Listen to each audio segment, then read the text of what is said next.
ജാമിയ നൂരിയയിൽ 4-5 വർഷമായി അധ്യാപന സേവനം ചെയ്തിരുന്ന KV അസ്ഗർ അലി ഫൈസി, അദ്ദേഹം ഞങ്ങളുടെ സമകാലികനാണ്. ഞങ്ങളൊക്കെ പഠിച്ചിരുന്ന അന്ന് അവിടെ പഠിച്ചിരുന്ന ആളാണ്.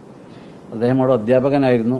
അദ്ദേഹം ഈയിടെയായി സമസ്ത കേരള ജമിയത്തുൽ ഉലമ മേധാവികൾക്കും നേതാക്കന്മാരിലും ചിലർക്കെതിരെ രൂക്ഷമായ വിമർശനങ്ങൾ നടത്തി, ചില പ്രസംഗങ്ങൾ ചില സ്ഥലത്തൊക്കെ നടത്തി, അദ്ദേഹത്തിൻ്റെ ശിഷ്യന്മാരുമായി അങ്ങനെയുള്ള ആശയവിനിമയങ്ങളൊക്കെ നടത്തി. അങ്ങനെ ഒരു മാർഗഭ്രംശം ആ വിഷയത്തിൽ സംഭവിച്ചു.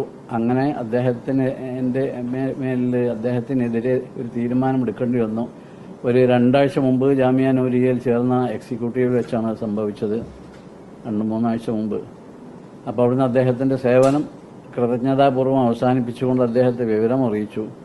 അപ്പോൾ അദ്ദേഹത്തിൻ്റെ ശിഷ്യന്മാരിൽ ചിലർ, നേരത്തെ അദ്ദേഹം പള്ളികളിൽ ദർസ് നടത്തിയിരുന്ന, ജാമിയയിലും 4-5 കൊല്ലം അദ്ദേഹത്തിൻ്റെ ശിഷ്യത്വം സ്വീകരിച്ചിരുന്ന ചിലരൊക്കെ അത് വലിയൊരു വിഷയമായി പൊക്കിപ്പിടിച്ച് ഒരു പ്രതിഷേധ സംഗമം സംഘടിപ്പിച്ചു എന്നതാണ് ഉണ്ടായത്. പക്ഷേ ജാമിയ നൂരിയ മാത്രമല്ല, ലോകത്തുള്ള എല്ലാ സ്ഥാപനങ്ങളിലും ആളുകൾ നിയമിതരാകലുണ്ട്. പ്രത്യേകിച്ച് ഇതുപോലുള്ള സ്വകാര്യ സ്ഥാപനങ്ങളിൽ അതിൻ്റെ മാനേജിംഗ് കമ്മിറ്റി പലരും നിയമിക്കലുണ്ട്. ജാമിയ നൂരിയയിൽ തന്നെ ശംസുൽ ഉലമ AK അബൂബക്കർ മുസ്ലിയാർ അധ്യാപകനായിരുന്നു, പ്രിൻസിപ്പളായിരുന്നു. പിന്നീട് അദ്ദേഹം അവിടെ നിന്ന് നീക്കം ചെയ്യപ്പെട്ടു.